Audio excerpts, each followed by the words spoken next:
You're listening to Foxx On The Wire podcast. Carly Jewell, welcome to episode number 87 of Foxx On The Wire. Yeah, last time you were on, I had to look it up because it was ages ago. It was February of 2020, episode number 27. So just before...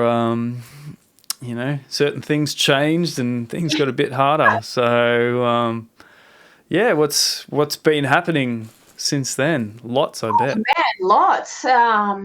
Touring, playing shows around town, recording new tracks, getting a few out there. You kind of feel like you're doing nothing for a minute, and then all of a sudden everything's all at the same time. Mm-hmm.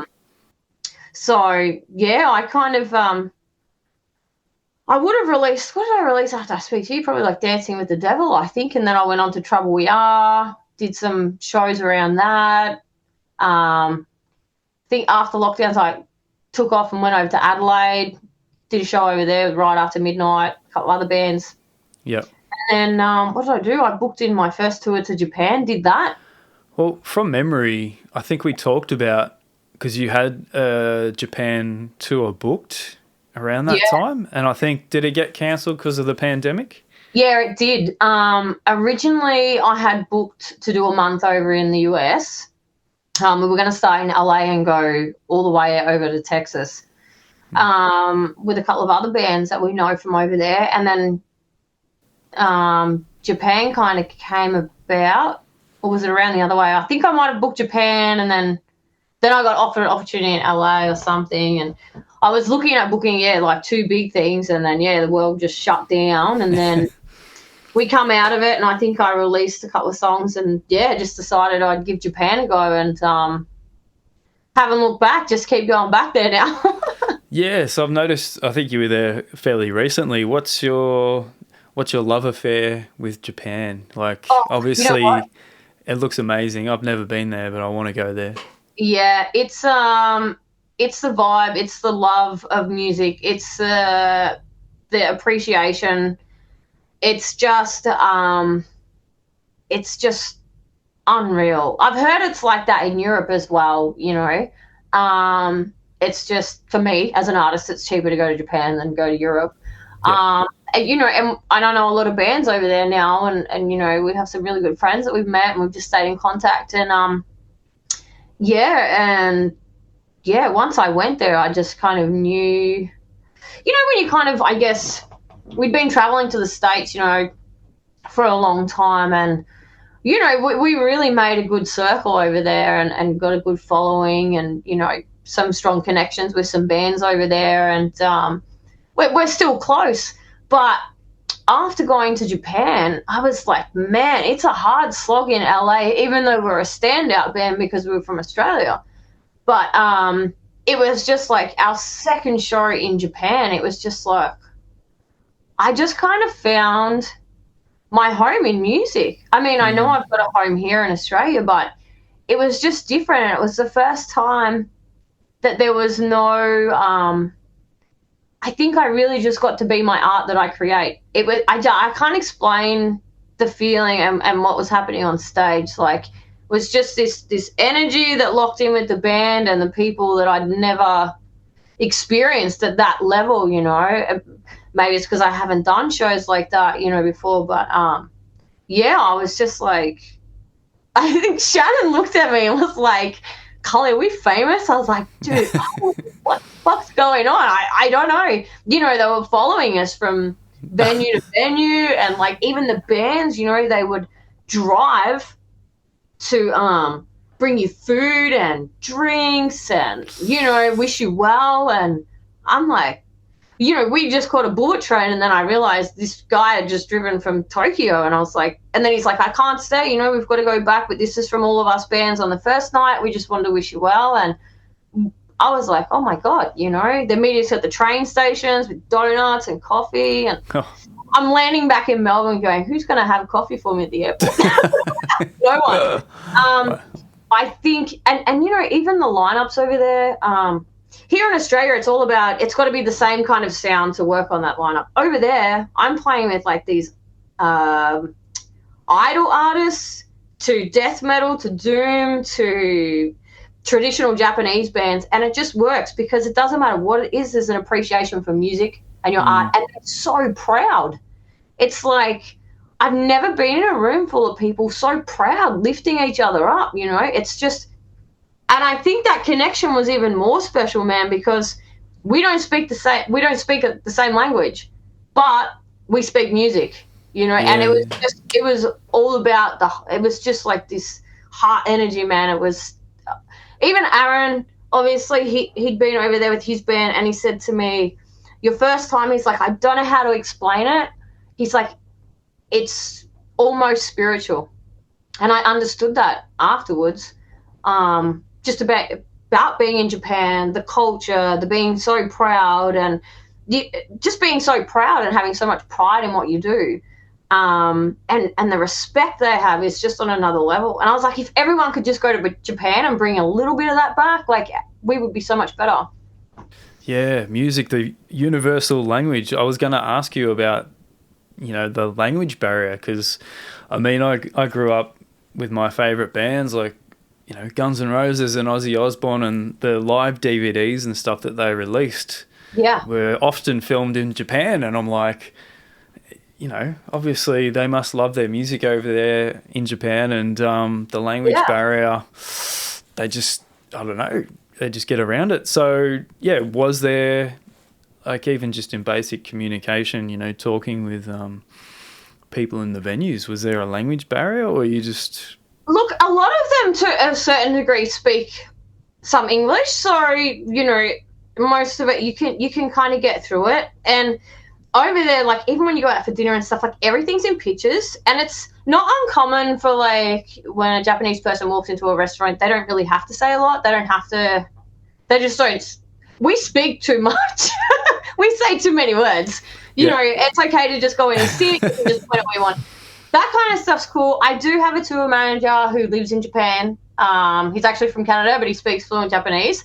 So Nick comes everywhere with us. We call him Dad, actually, because he looks after us. So we're like, but, you know, there's I just have such a love and such an appreciation that, like, I'm listening to Japanese. Like, all my movies now that I watch on Netflix, they're all in Japanese, because I'm really trying to, I want to be able to communicate and give back and just have that. We've made so many special bonds with so many amazing people that I just want to be able to, you know, communicate with them better. And they're like, no, like, we respect you. Like, we only need to speak music. You know, that's what's so special about these friendships we've created. But yeah, like, every morning on the freeway, after work, I'm just listening to Japanese for beginners and learning words and just basic things so I can speak. Yeah, that's awesome. Yeah, I think I had Japanese in, was it primary school? You know, that was one of the languages to learn, and I just couldn't quite get it. But I was, even back then, quite interested in, I guess, the culture and stuff like that in Japan. And it just, you know, all the photos and stuff you would see, it just looked like such a lovely place to go. So I hope I can get there one day. It's really strange. Like, a lot of people know my connection with music is my late grandfather, and I didn't realize how much I actually knew about Japan, because I'm a tree girl. Like, I'm that girl that gets around and can name every tree that you see and tell you, you know, all about it. Because we just had a love for trees. My pop was a painter as well, and, you know, and there were trees, you know, that you find in Japan that were beautiful. He was obsessed with, so obviously we learn about those trees, and he just couldn't get over the bullet trains. Like, he was obsessed with them. And we had those conversations, obviously, when I was younger and a teenager and that. And when I got there, I realized, wow, I know so much about Japan because of my grandfather. And I was like, how's this? Like, I'm so far away from home, but right now I'm in the place where I'm meant to be musically, and I feel so close to my grandfather. And it was really like, I got there and I felt like I could let go of so much grief. Like, I felt like I'd found a home in music, and just having that connection with my grandfather and having it feel like he was there with me just because of everything we spoke about was, yeah, really next level. And even dude, like the freakiest thing happened, and Nick and Mars were at the record store with me, right? And the very first song I ever learnt to play on guitar was "Don't Take Your Guns to Town" by Johnny Cash. Mm-hmm. So, and my grandfather's favorite singer in the world was Emmylou Harris. So we're in Japan in Tower Records. It's like 7 stories high, right? And everything is so organized. You will never find anything out of place, right? Mm-hmm. And we're there in the hard rock section, and I shit you not, I just looked over because I was like, oh, come on, guys, are you ready? Like, we were so tired, and there was just floors of records, and I was like, oh, no, we're never going to leave here, you know. And we go over to this hard rock section, and I think Mars might have been looking at, like, Whitesnake stuff, and I go, you're kidding, like, because I'd had just been talking about my pop, and there was the Johnny Cash vinyl with "Don't Take Your Guns to Town," and when I pulled it forwards, Emmylou Harris was right behind, and it actually had the song that I played at my grandfather's funeral, and I just lost it, and I was like, guys, I know you guys think I'm crazy and, you know, I'm all spiritual and stuff. I was like, if this isn't a sign, my grandfather telling me, like, I'm in the place where I'm meant to be. And I actually, when I went to Japan, anytime I have big shows and I get nervous, I always want to take something of my grandfather's. But I don't want to take anything I'd lose that would just destroy me. So I've got one of his hankies, and it's always in my back pocket. Yeah. So nice. I took my hanky on my first Japan tour, and now it's every big tour, you know, that hanky's in my back pocket. And it was so strange, you know, like, I was just like, you know, and they were like, all right, if you told us this, we wouldn't believe you, but we're here with you right now. And it was just, it was really on another level, man. It's definitely where I'm meant to be. Yeah, what is that? That it is definitely spiritual for sure, and you've just got to have your eyes and ears open all the time for little things like that. But yeah, I definitely hear what you're saying, and I think you're 100% right. So a little sign from your grandfather there, I think, for sure. Popping up. Yeah, for sure, man. Yeah. So yeah, I think we talked about it last time you were on, but I mean that was 4 years ago. Yeah. So it was your grandfather that actually got you started in music and playing guitar and all that sort of thing? Yeah. I was always around him. I mean, he was always in the studio, and I'd never leave him alone. I don't know how he got so much written and so much done when I was literally in there every day, knocking on the door, like demos. When you're touring Japan, are you taking the band across with you, or are you sort of hiring musicians that are over there? Or no, we all went over there. So yeah, I am going back in May. So Nick is actually our tour manager, but he's playing guitar for us while we're over there, and we're actually bringing Nick to Melbourne. It'll be first time in Australia in December for 2 shows. So we just have such a great relationship with him, and he's such an amazing guitarist, and like it's just so special to do things like that. And when we had this opportunity, we video called him from rehearsal actually, and we're like, hey Dad, do you want to come to Melbourne and play a few shows? He's like, hell yeah.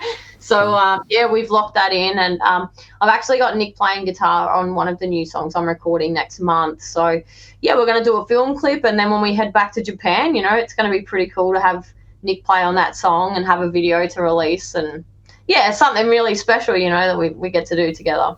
Awesome. Yeah, well, obviously we saw each other the other night at the Hawthorne Hotel. Yeah. Which was interesting. And we obviously didn't really get to speak, and, sort of the next day or so I was thinking about it. I'm like, I've really got to fire up the podcast again. It's been really hard this year because I've been, gigging with Amy and working and just doing all these things. And unfortunately the podcast was the one that had to take the back seat. So this is my first episode since I think January this year. Oh, wow. Yeah. That's awesome, man. Yeah, so it's been ages, and I just thought the next day, I'm like, fuck, I didn't even get to really say hello or goodbye to Carly. It was all very brief. I know, it was kind of, it was so busy in there, and, it was pretty loud, wasn't it? It was, yeah. And I just went there for a moment, and then I was like, "Oh no, Hawthorn have lost." And then everyone just pretty much walked out. Yeah. Yeah. But yeah, I just thought, well, you know what? Let's fire the podcast back up again. I'll get Carly on, and we can sort of have a chat that we didn't get to have the other night. And yeah, so I just saw it as a little bit of a sign, and here we are. So welcome back to the podcast again. That's First episode. Yeah. Bringing it back together. Absolutely. So I was watching the video for your recent single, Sad Girl. Yeah. Tell us about the song. Well, it's just a song about me, I guess. I like writing sad songs, and doesn't always have to be sad. And I really wanted to have, that song that, I love pop music and I love things you can dance to. And I'd never written an anthem track, and I was like, how do you know you're going to write an anthem? You don't. It'll either turn out like that or, it won't. But, I was stuck on that chorus on, how to get that word out right. And I thought, I think it needs to be a big spell out, yell out. Mm-hmm. And I had this idea, actually, when I was recording it. I sent everyone, messages. I was like, hey, guys, can you just wondering if I can get a spell out, yell out of this word, just like this. And sent it back, and I went back into the studio, and I said, Stuart, I think this will work. And he was like, oh, I'm not sending you off again, Cole. He's like, you give me so much work to do. He's like, stop coming up with all these ideas, And we put it on, and it sounded awesome. And even Stuart got in there, and it was really cool. And I just knew that was how it was meant to be. And if I was going to write my first kind of pop rock kind of anthem track, have a crack at it, it was going to be this one. And I'm always in a previous interview I was saying, I have written a lot of songs about sadness and grief because, I've lost my grandparents, and things haven't always been easy. And some people, it's just like that in life. It's just like one thing after another, and I think I've been through as much as I'm going to go through like that. I think, it's in the past. But I was just, when I first went to record with Stuart, it was the first time I was I cried so much from being so proud of myself. And I think it's so hard to actually say I'm proud of myself, and I said to Stuart, he's like, oh, are you crying again, Carly? I said, I'm so proud. I've just never been able to say that out so loud and be so confident in saying I'm so proud, and I just thank my grandfather for passing this music on. It's in our blood, and it's still alive. And, I didn't waste it. I've just kept on, and I keep moving. And I just wanted another song for the new chapter. Who I am. I'm always telling people who I am. And every song's about me, I guess, in some way. I've never really written too many songs from the outside. It's always very personal. And, it's just... it turned out really cool, man, and I am so really proud of it, and I'm so honoured to have everyone in the film clip, and it's just such a cool song. Yeah, it's a great song, and I was going to say the film clip was great, and suited the song perfectly. And did you shoot that with Jewell at Electric Circus Studios? Oh, I sure did. I love Faulty, and I've been looking at all these videos, and I was like, I know we can do that video. I know it's just going to be awesome. Yeah. And he's definitely a party fun guy. And he even got in the video clip towards the end. He got in there in the story, hold the camera. Yeah. And, I think when you're working on something, you need that level of energy that you bring into something. Everyone's got to be on that same thing, because that's a connection. I don't know whether people think that's bullshit or not, but I'm telling you right now, if you involve that energy, it will come through. I even know an artist, Brendan Ashley, who's I think he's somewhere in Germany, but on one of his albums, he made sure that every single person that recorded on that album had, had been through some kind of trauma or, that, because he needed that energy to come through.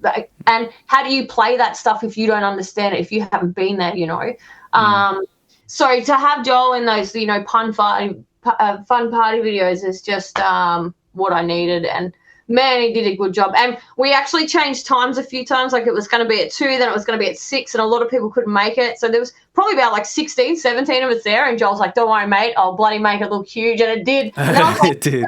Around, so it looks like there's 4 of us. Oh, he's a legend. Yeah, I've worked with him a couple of times, and he's, shot tons of videos for a lot of us, actually, hasn't he? Like, he's done a lot. He's doing my next video as well in December. When Nick comes over, we're going to do the film for Other Side. And I sent him a message, said, hey man, you want to spend the weekend with us? Because we're going to, film all the in-betweens, get some live footage, do a bit of, make it look like a video clip as well. But I definitely want to capture all that fun stuff in between. Yep. So looking forward to that. Cool. So I was just wondering, from a songwriter point of view, because I know I've experienced this myself, because you mentioned about writing sad songs and songs from your point of view and that sort of thing.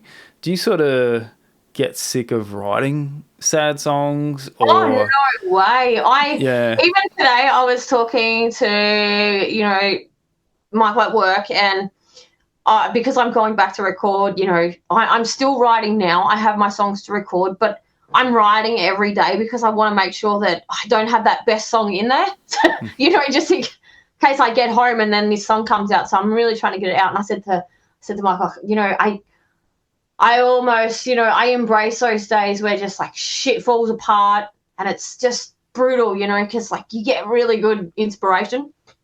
And he's like, oh, my God, Cully. And I was like, honestly, those bad days, it brings the creativity hard. So It does. It really does. I did panic after my album because I was like, all the sad stuff's done. I'm not sad anymore. Like, what am I going to write about? My world isn't falling apart right now. Even that's a good line for a song. And then... it is. Write it down. Yeah. It's on here now, so I won't forget that line. I come back and listen. But, we were coming out of lockdown, and Pav and I used to create playlists and talk shit to each other, and we were so excited we were coming out of lockdown, and, that's how I wrote Trouble We Are.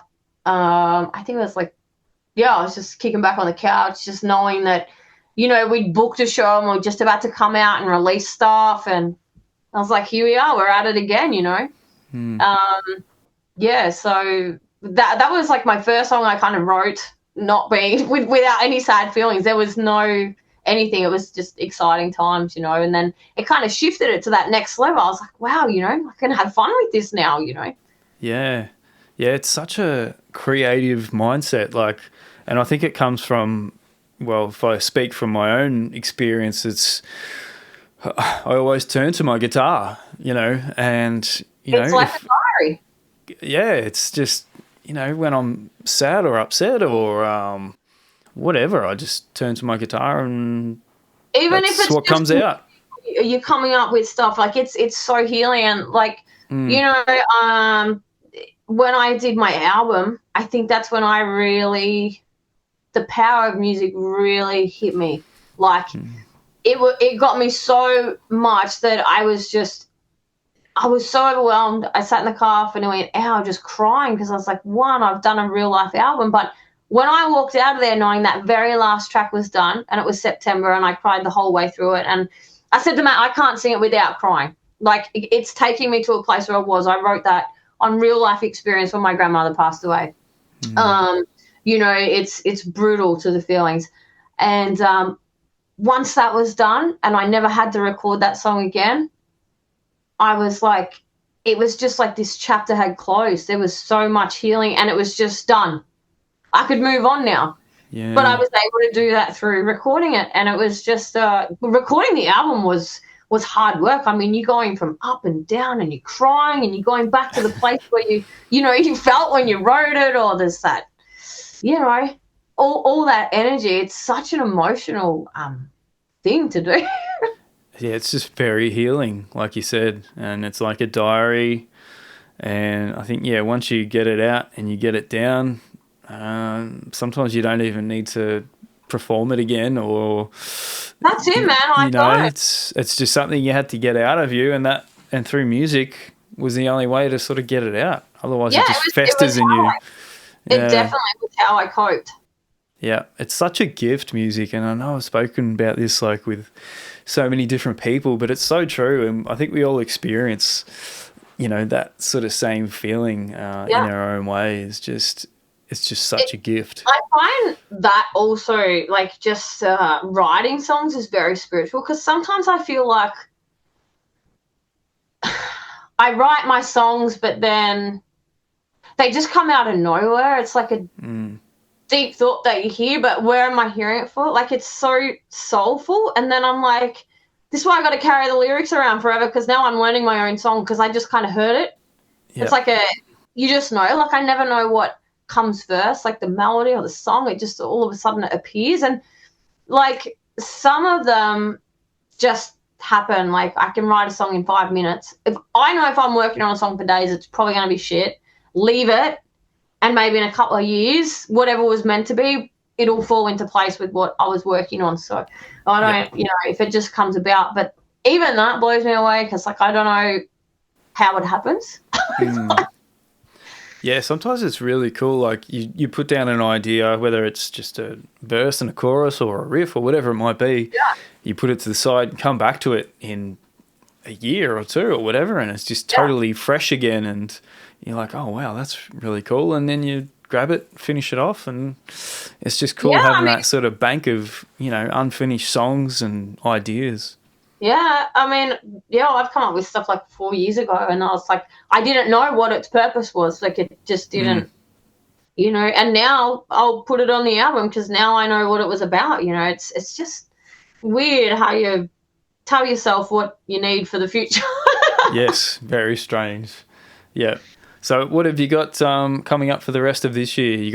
Did you say you got a new single coming out? Yeah, I will be dropping a new single very shortly. And then I'm recording again in Brisbane next month, so I'll be up there for 2 weeks, and then just getting ready for our 2 big shows in December. So we've got December the 13th at the Workers, December the 15th at Scotty's Garage. So we're doing a couple of shows with Delacoma. Yep. So we're really excited for that. So it's just going to be a wild time, because we're really excited to have Nick coming from Japan, and it's going to be unreal. And then just back to Japan May next year. And have this album finished, and then set a release date, I guess, for the album.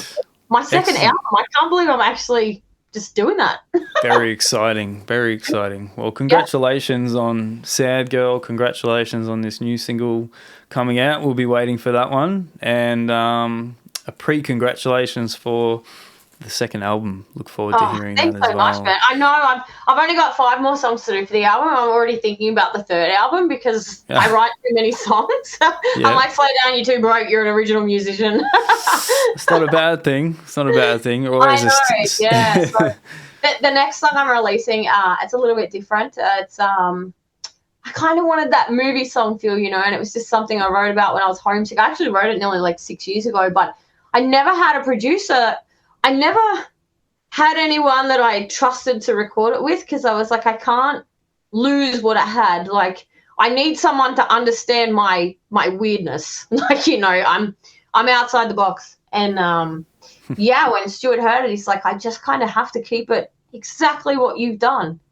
It's already good. So I'm really excited to share this next one, because it's not it's not the normal Carly rock, and it's kind of deep. It's kind of almost early Sia, Billie Eilish. So I'm really excited. When Stuart heard that song, he's like, I hope you haven't recorded this with anyone. I said, no, it's yours. So it's such an honor to get to work with him as well. Like, I'm really excited to finish the album. Awesome. Well, where can people find you so they don't miss out on the next single? Everywhere. Just jump on Spotify. You can buy stuff on iTunes. We've got all the social media, all of that website stuff, even though I should update that more often. It's hard. Isn't it? It's so hard to keep on top of everything. It's like you've got, you update one page and you've got 11 others to do. I was like, oh, man. Yeah. I was talking about that with Amy the other day, and it's just like, you know, there's so many things to keep on top of. It's crazy. Oh, dude, it's such a hard slog. Like, I'm meal prepping for this, you know. Yeah, I'm wow. organized so that when I get home, I don't have to do anything except this, and this, you know. And I mean, in Australia, you just can't make money off music full time, you know. Nah. It's not even, we can't even play, you know. If you're somewhere else in the world, you can play music every day of the week. It's a different vibe, you know, you make it happen. Here, you know, we've got to have day jobs. You know, even the radio stations here, they're not supporting their Australian artists, you know. No. They could, but they don't, you know, and it's hard to time manage everything. Like, you know, I've normally got to get up at 5 a.m. and stay up till like midnight just to try and stay on top. It's actually hard work. It's very hard work. It's never a day off. No. And then when you go to sleep, you start hearing new song ideas, and then you've got to get up to record them so you don't lose them. Yeah, it's 24/7, absolutely. Really, and I don't think people sort of realise how much is really involved if you really get into it. And you know, sort of, it's a every waking moment sort of thing. I know. Every time you write a new song, you're like, oh, that's another $6,000. You know, you think of like recording, mastering, video clip, PR. You know, it never ends. But you know what? That's what we live for, don't we? It's like a disease. We can't get rid of it. We just keep doing it. Yeah, we have to do it. And, you sort of, if you weighed up, you know, your out-of-pocket expenses with what comes back at you, you would probably have a heart attack and stroke all at once. But I know. Yeah. But, we don't have a choice, I don't think. So, you know what? It's the greatest thing to have this gift. And I just don't think we don't choose music. Like, it's we've been chosen. Like, this is our job, you know. It's just, we'd be better if we had some mainstream platforms in Australia that, you know, gave us that backing and supported their artists. Yeah, I was talking with someone today we were talking about Silverchair and just that time, you know, the mid-90s to late 90s. And, you know, when I was growing up, that, you know, they were one of my favourite bands. And, like, every Saturday morning I'd wake up to, like, Recovery on Channel 2 with Dylan Lewis, and Silverchair would be on, or, you know, all different bands would be on. And it was just, like, the best thing ever. Plus, it was a good thing for bands to have that platform, but we don't really have too much like that now, if anything, especially with like ABC. What do we got? Like Channel 31. We've got the Hard Rock Show. Yeah, there are, you know, people out there doing things, and that's partly why I started this podcast. I know, you know, it's only a small platform, but it just... That's all I listen to is like podcasts and, you know, online interviews, because that's our big thing here in Australia. You know, that's where it's at. So you've got to support those people too that, you know, are doing it, because we need you guys. Yeah, it's all DIY now, I think, isn't it? You know, whether you're the musician or whatever, it's all DIY. So, and I guess that's good in itself. You know, we don't have to rely on anyone else, or no one's controlling us when to release our music and all that sort of thing. So, I don't know. Yeah. Well, just keep punching. Yeah. Well, thanks, Carly, for coming back on. It was good to talk to you again. And man, thanks so much for having me. It's been awesome. Missed out chatting with you the other night, so I thought this was a good opportunity. Yeah, I know. I felt really bad. I was like, man, and then it was so late. And, you know, because we kind of all got pushed back. So normally I wouldn't drink Red Bull after 10 o'clock at night, but, like, I did. And then I was like, oh. I actually had a 3-hour nap, and then I went to work and worked for, like, 10 hours the next day. Amy was like, I don't know how you did. I said, me either.